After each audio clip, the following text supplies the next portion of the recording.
While 95% of CEOs are unknowingly destroying their businesses by racing to the bottom on price, a small group of savvy entrepreneurs are quietly making 300% more profit with 90% fewer headaches. They've discovered what I call the premium positioning secret, and it's about to change everything you think you know about business. In the next few minutes, I'm going to share with you the exact strategy that transformed my business from a struggling commodity provider to a premium authority. You'll discover why customers actually want to pay more, the psychology behind premium pricing, and the simple language shifts that can justify a 5 to 10 times price increase overnight. By the end of this video, you'll have a complete roadmap to escape the commoditization trap that's killing your margins and stopping your business dead. Plus, I'll show you the specific transformation framework I've used with hundreds of clients to multiply their revenue while working with fewer but better customers. My name is David White, and after 40 years building businesses at companies like Cartier and IBM, I've learned something most entrepreneurs never discover. The best businesses don't chase deals. They don't compete on price. Instead, they boldly claim the penthouse suite in their industry. But I wasn't always positioned at the top. In fact, I learned this lesson the hard way, and it almost cost me everything. Picture this. It's the early 90s, and I'm running the beginning of Web Optimizer, London's first search engine marketing firm. We should have been pioneers. We were leaders. We could have been premium providers. Instead, we were drowning in a sea of freelancers, all desperately undercutting each other on SEO services. Every day brought new competitors willing to work for less. Our margins were vanishing faster than champagne at a tech startup launch party. We were working harder, longer hours, dealing with increasingly demanding clients who saw us as nothing more than a commodity. Sound familiar? We were trapped in what I now call the great commoditization trap. And here's the scary part. Most businesses never escape it. They just keep grinding, competing on price until they burn out or go broke. Then everything changed with a single phone call. A mining company approached us. But here's the thing. They weren't asking for cheap clicks or the lowest price. They wanted defensive PR against negative stories. They weren't buying a service. They were buying peace of mind, reputation protection, business survival. And that conversation was my eureka moment.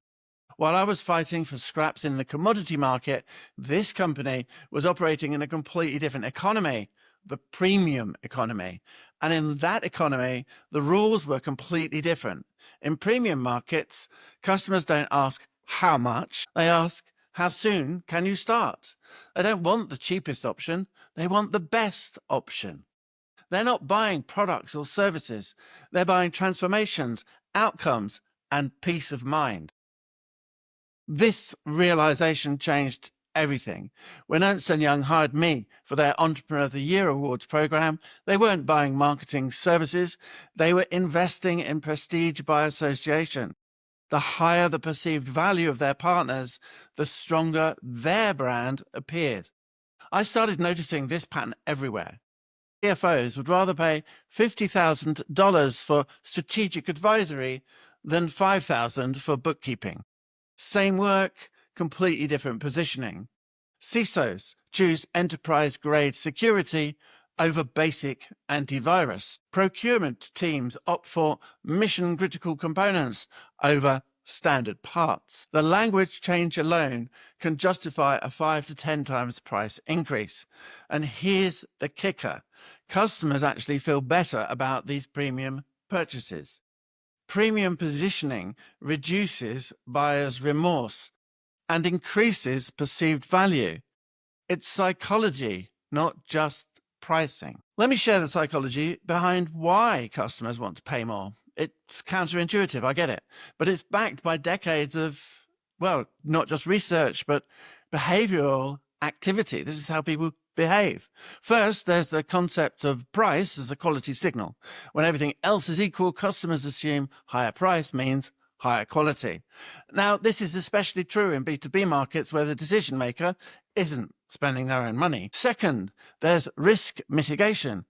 When a CEO hires a premium provider, they're not just buying a service, they're buying insurance against failure. If something goes wrong with a cheap provider, they look foolish. If something goes wrong with a premium provider, they can say, we hired the best. Plus, that provider may be earning enough money to fix the problem. Third, there's status signaling. Companies want to associate with other successful companies. When you position yourself as premium, you become a status symbol for your clients. They're not just buying your service, they're buying your reputation to enhance their own. I've seen this play out countless times. The mining company I mentioned earlier, they gladly pay 10 times more than our commodity pricing because we weren't selling SEO. We were selling corporate reputation protection. We became essential, not optional. Let me show you the beautiful mathematics of going premium, because this is where it gets really exciting. The traditional volume model, 100 clients at $1,000 equals 100,000 in sales. But here's what it really means. 100 different personalities to manage, 100 different problems to solve, 100 different payment schedules to chase. High stress, thin margins, completely commoditized. Whereas the premium positioning model, you have 10 clients. They're 15,000 each. It equates to 150,000 in revenue. That's 50% more revenue and 90% fewer headaches. But it gets better. Those 10 clients are higher quality, more collaborative, more likely to refer others, and they stay longer. I've personally seen companies triple their profits by dropping their bottom 80% of clients and focusing solely on premium positioning. This is not new. One client went from 200,000 in revenue with 50 clients to 600,000 with just 12. Same person, same skills, completely different positioning. So how do you make this transformation? Well, it starts with what I call the premium positioning framework. And there are 4 key pillars. First, you reframe the problem. Instead of solving technical problems, you're solving business problems. Instead of providing services, you're delivering transformations. The mining company wasn't buying SEO. They were buying reputation protection. Second, elevate your language. IT support becomes digital infrastructure protection. Marketing becomes revenue acceleration. Consulting becomes strategic transformation. The work might be similar, but the positioning is completely different. Third, create scarcity and exclusivity. Premium providers don't serve everyone. They have waiting lists, application processes, minimum requirements. Scarcity creates desire. And fourth, focus on outcomes, not activities. Don't sell hours of features, sell results and peace of mind. The mining company didn't care how many articles we wrote. They cared about protecting their reputation. This framework has helped hundreds of my clients escape the commoditization trap. But here's the thing. It requires courage. You have to be willing to lose cheap customers to gain premium ones. Let me share one more example that really drives this home. I worked with a software development company that was stuck at 300K in revenue, working with 40 small clients who constantly complained about pricing. We repositioned them from custom software development to digital transformation for growing enterprises. Instead of competing with offshore developers on price, they started competing with management consultants on outcomes. Within 6 months, they had dropped 35 clients and raised their minimum project size from 5,000 to 50,000.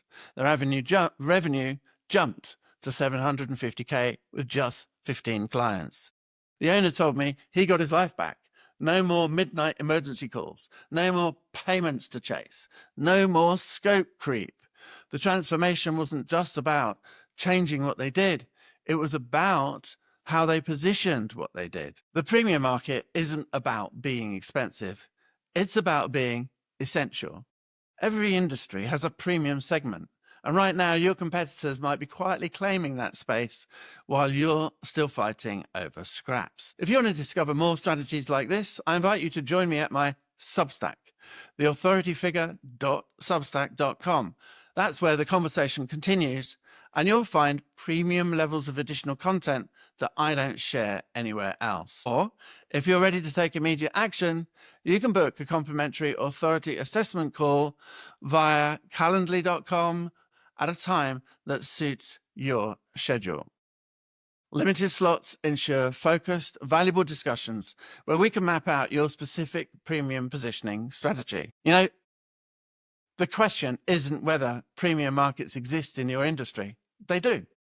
The real question is, will you have the vision and the courage to claim them before your competitors do? Stop competing on price. Start commanding premium. Your business and your sanity depend on it.